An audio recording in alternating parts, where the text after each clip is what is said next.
Suárez que remata, gol. Uruguayo en el Bernabéu. Fuera de juego, entra en el área, busca el pase Suárez, segundo palo, gol. Así se las gasta el campeón de Copa. Le quiebra acá en el área penal para poner ojo. El 0-3, va Suárez, se la tira de Panenka, gol.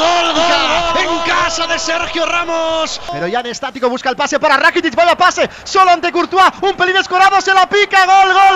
Iván Rakitic. Ojo al golpazo a la liga.